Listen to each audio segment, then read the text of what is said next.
programa Los Especialistas y nos conectamos con nuestro segundo invitado directamente por la vía telemática, al licenciado Vicente Almeida, candidato asambleísta por Guayas por el Partido Social Cristiano Madera de Guerrero, Distrito 3. ¿Cómo le va, candidato? Buenos días, gracias por aceptar nuestra invitación. Le consulto si nos está escuchando primero.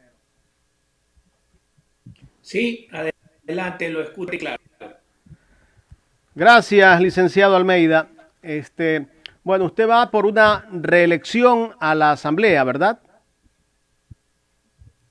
Sí, antes que nada, Jaime, Patricia, buenos días a los escuchas de este prestigioso. Sí, efectivamente voy a la reelección. He estado alrededor de 2 años y medio en la Asamblea Nacional desde que tuve la oportunidad de principalizarme. Yo fui electo alterno de la señora Poli Ugarte, pero al renunciar ella, pues tuve la oportunidad de principalizarme y creo que hemos actuado en el marco de la Asamblea Nacional oportunamente y sobre todo coincidiendo con la voluntad del pueblo ecuatoriano en lo que significa tener prosperidad. Y creo yo que tengo los méritos suficientes para optar por la reelección al cargo. ¿Cuál es la propuesta que tiene Vicente Almeida? Sabemos que es un partido que siempre tiene una propuesta en conjunto con el partido, pero ustedes están trabajando en un proyecto, varios proyectos de ley para el próximo legislativo. Sí, Jaime, definitivamente el Partido Social Cristiano se ha caracterizado por la coherencia a través de los años. Eso nos ha permitido llegar a convertirnos en el bloque más eficiente y más coherente en la historia nacional en lo que respecta a la proposición, a la promulgación de leyes que beneficien a la gente. ¿En qué estamos enfocados en esta nueva etapa a la cual aspiramos?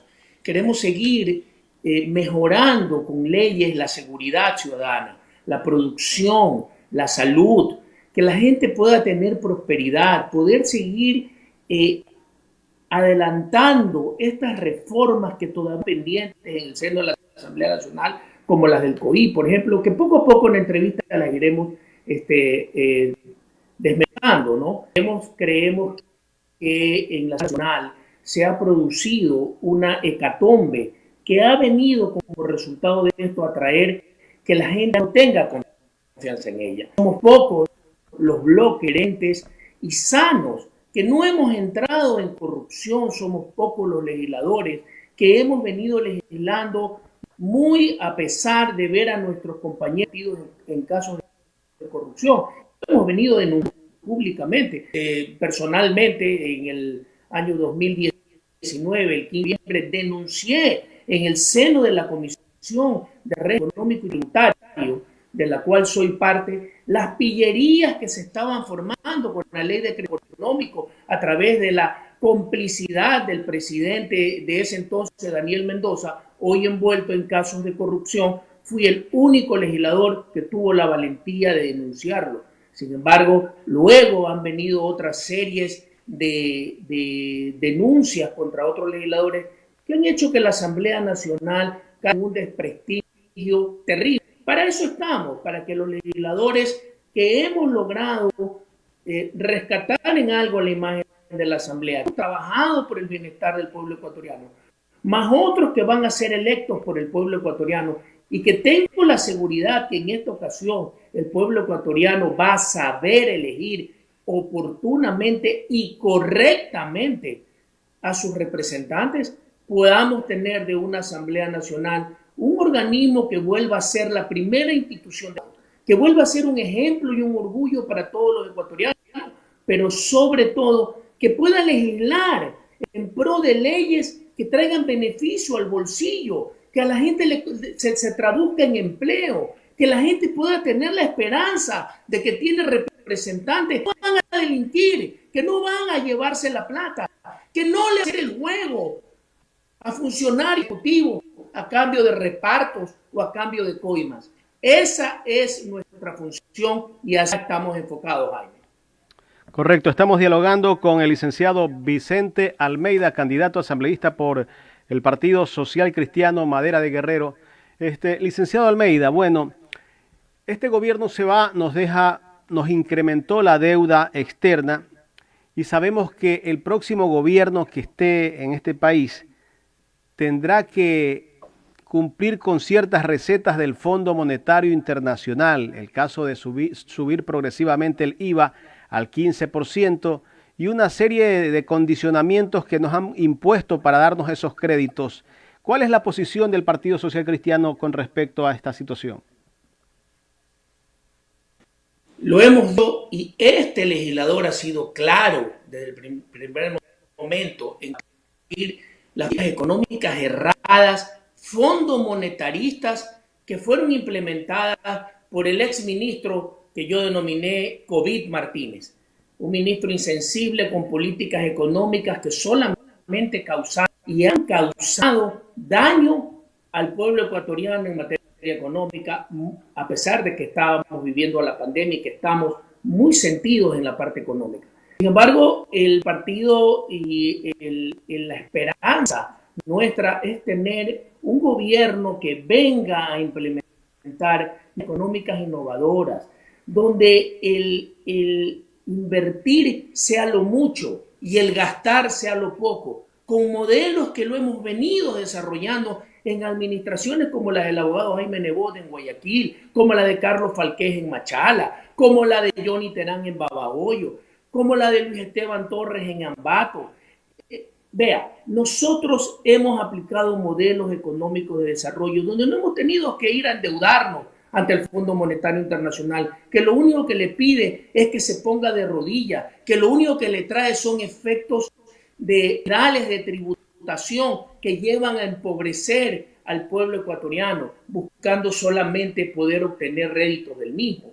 Nosotros creemos que el Ecuador tiene salida, la inversión, el trabajo, la dinamización de la economía, el darle la oportunidad a que la inversión venga a invertir al país, con leyes claras, con papel que diga cómo van a hacer las cosas y que luego no sea violado, promesas de producción, con rebajas de impuestos, para que sea motivada, para que traigan los capitales a invertir al Ecuador y no la inversión extranjera. Los mismos capitales ecuatorianos que hoy se encuentran afuera y que suman miles de millones de dólares. Todo ese dinero puede venir a reactivar la economía del Ecuador. Toda esa confianza va a hacer que los ecuatorianos podamos dinamizar la economía, que los emprendedores puedan salir adelante, que puedan tener un papel protagónico en la historia del Ecuador, donde los jóvenes, donde el emprendimiento lleve la bandera, lleve la batuta, poder vivir esta economía hoy o al menos a causa de políticas económicas fondomonetaristas, de un gobierno tímido, de un gobierno vergonzoso, que en lo económico lo único que es entregarse a préstamos y préstamos y préstamos para salir del hoyo, cuando la forma de salir de los problemas es prestar dinero. Imagínense usted, si usted estuviera económicamente mal, sin trabajo, la solución no es prestar y prestar, es buscar trabajo, es buscar formas de producción, es buscar cómo llevar el pan a su hogar. Lo mismo pasa en el Ecuador, de tener las políticas necesarias para no depender de estos organismos nefastos que en ningún país del mundo han traído bienestar, sino solamente pobreza a través de impuestos y de más impuestos. Gracias por su respuesta, licenciado Vicente Almeida. En este espacio me acompaña Patricia Giler, quien tiene más inquietudes para usted. Patricia. Así es, ¿cómo está, licenciado Almeida? Un gusto. Bueno, dicen que lo primero para hacer un buen trabajo, un placer, que lo primero para hacer un buen trabajo es poner la casa en orden. Y en la Asamblea, a lo largo del tiempo, se han visto que muchas cosas no han estado en orden. Por ejemplo, ¿cómo es posible que cuando había problemas con algún asambleísta, voy a decir un nombre cualquiera, que es el que se me ocurre en este momento, la expresidenta Gabriela Rivadeneira, y así muchos otros que han tenido problemas? Resulta que por A o por B dejan de ser asambleístas, se los destituyen o se va o lo que sea. No, se los destituyen no, se van, no, pero no hay manera de cortarles el sueldo. O sea, no había manera de cortarles el sueldo. Seguían utilizando los recursos del país. Como le dije, por poner el nombre de una de las... Han habido muchos casos a lo largo del tiempo así. ¿Cómo es posible recogiendo un poco también el sentir de las redes sociales, que con un ingreso muy superior, por ejemplo, al de un maestro, no puedan pagar su plan de comunicación, de internet y de llamadas telefónicas, que no es más que el 1% de su sueldo, a diferencia con el sueldo de un maestro, en esta época en que hemos tenido que todos hacer una vida telemática. Y ese tipo de cosas que realmente van quitándole credibilidad. Y por uno pagan, por unos pocos pagan todos, no porque son las mismas normas que los rigen a todos los asambleístas. ¿Qué planes tiene su partido para ordenar casa adentro a la Asamblea Nacional? Buena pregunta, Paola, e interesante. Mire, es importante que la gente conozca la Asamblea Nacional. En muchos casos ha castigado a sus miembros con destituciones, no solamente por diezmos, sino también por los casos de corrupción que hay. Otros, hechos los sabidos, se han ido y han renunciado. Pero esos son pues, legislativas internas que tenemos también que comenzar a controlar. Respecto a lo que usted me dice, nosotros tenemos dentro de nuestras propuestas justamente el mejoramiento de la medicina, de la salud, del bienestar de la gente a través de los planes de teleprosperidad y telesalud. Creemos que en el Ecuador podemos aplicar lo mismo que hicimos en Guayaquil y que se han hecho en ciudades de Guayaquil de administraciones social cristianas, en donde podemos tener acceso gratuito al Internet. Estamos proponiendo 40.000 puntos gratuitos de Internet en el Ecuador, que van a llegar a más de 600 hogares, beneficiando a más de 2,5 millones de personas. Eso no lo veo en ninguna otra. ¿Y qué nos lleva a esto? Esto nos lleva a que la gente prospere. Hoy en día, a través del Internet, a través de las redes, podemos llegar a trabajar, podemos llegar a educarnos, a prosperar, educarnos. Podemos llegar a tener salud a través de controles de diabetes, de obesidad, de oxigenación, de tener ciertas ventajas. Entonces, hacia allá tenemos que apuntar. Tenemos que darle a la gente las herramientas del caso, lo que hoy en día se necesita para prosperar, para tener bienestar. Y a través de la telemedicina que estamos proponiendo, con médicos 24/7, que puedan atender en cualquier momento a las personas que tengan una necesidad. Esta atención, evidentemente, es en una primera etapa. Luego de este diagnóstico tendrán que recurrir a los centros de atención, pero ya es un paso importante que puede prevenir y salvar vidas. La teleprosperidad, poder tener a través del Internet el acceso a muchas cosas, al teletrabajo, por ejemplo. Hoy en día, en temas de COVID, que nos hemos dado cuenta dentro de toda esta pandemia que lo único que ha causado es destrucción, dolor, pena en el pueblo ecuatoriano por el fallecimiento de muchos de nuestros amigos y familiares. Nos hemos dado que hay herramientas que antes no las teníamos, el Zoom, por ejemplo, el vMix y una serie de cosas que a través del Internet podemos lograr. Esa es parte de nuestra propuesta y hacia allá está enfocada una nueva legislación que debe de venir en la Asamblea Nacional.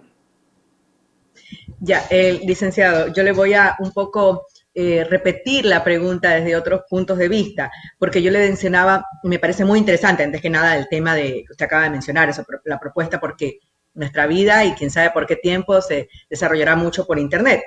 Pero, volviendo al tema de casa adentro, por ejemplo, ¿qué opina usted de que se ha reducido el número de asambleístas? No, porque somos un país chiquito y tenemos, por ejemplo, en este momento, 16 candidatos a la presidencia de la República. Somos un país pequeñito y tenemos 134, si no me equivoco, 135 asambleístas.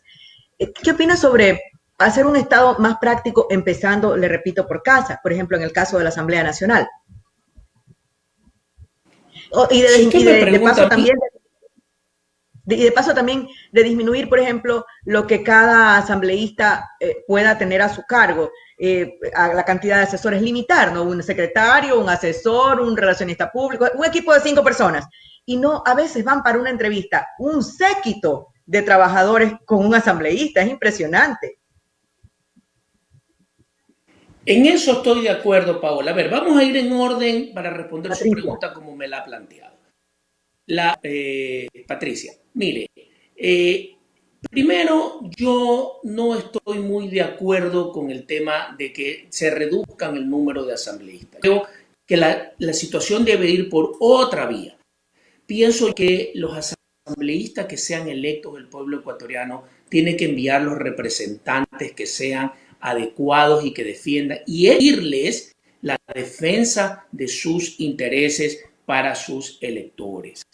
El reducir o no reducir el número de asambleístas no le va a jugar un papel más o menos importante ni en la economía, ni en que no se den estos casos de corrupción, ni en que tengamos mejores o peores leyes. Yo creo que debemos de tener calidad humana. El problema es la calidad, no la cantidad. Hacia allá creo yo que debe de ir el concepto principal. Pero adicionalmente a lo que usted dice como segunda parte de su planteamiento de la pregunta, sí estoy de acuerdo. Creo que se debe reducir el número de asesores, el número de empleados legislativos, el monto de gastos que muchas veces tiene la Asamblea Nacional. En eso totalmente de acuerdo. Más que tampoco es una solución a ningún problema económico, porque los problemas económicos del Ecuador son profundos, son puntuales. No porque tengamos 2 o 3 asesores menos vamos a tener más comida o más libros o más salud. No, señor. Sí vamos a tener más moral en la asamblea. Vamos a tener una cuestión más correcta de poder desempeñar oportunamente las cosas con la gente que se necesita y no desperdiciar ni malgastar el dinero del pueblo ecuatoriano. Pero si vamos a enfocar los problemas del Ecuador, tenemos que analizarlo desde la parte profunda, desde la coyuntura, desde donde tenemos que sacar adelante el Ecuador. Y para eso tenemos que empezar a dar ejemplo en la asamblea. Los asambleístas hoy en día nos hemos reducido el sueldo. Hemos tenido una baja. Mire, yo cuando entré, y lo pongo esto porque muchas personas lo desconocen, cuando yo entré a la Asamblea Nacional como alterno, los asambleístas ganaban alrededor de $6.500. Cuando me principalicé ya estaba en 5.000. Hoy en día el sueldo es $3.600. Usted me va a decir, sigue siendo alto en relación al sueldo promedio del ecuatoriano. Sí, hay gastos que hay que hacer. Sin embargo, lo que le digo, ha venido reduciéndose. Sin embargo, pienso yo que en la Asamblea Nacional, como primera institución del Estado, deben de ir personas que quieran aportar y dentro de ese aporte también está meterse la mano al bolsillo y tratar de velar oportunamente por el pueblo ecuatoriano, Patricia. Sí, me parece fundamental, licenciado, el rescate ético y moral, porque por muy buenos que sean los proyectos, si no tenemos una ética y una moral garantizada, ninguno va a valer. En cambio, si tenemos ciudadanos realmente que actúen con valores, cualquier proyecto puede ser mejorable y puede ser beneficioso para la ciudadanía. Y sobre todo que vayan con una experiencia a la Asamblea Nacional, que no sea que los electores elijan asambleístas, tengan experiencia en ramas, en salud, en producción, en agricultura, en pesca, en el empresariado, en leyes, en abogacía, en la parte internacional, en diferentes áreas. No que vayan personas que jamás han tenido experiencia en poder producir, en poder generar fuentes de trabajo, en poder tener una noción de lo que el pueblo necesita, que se traduce a través del bienestar, del empleo.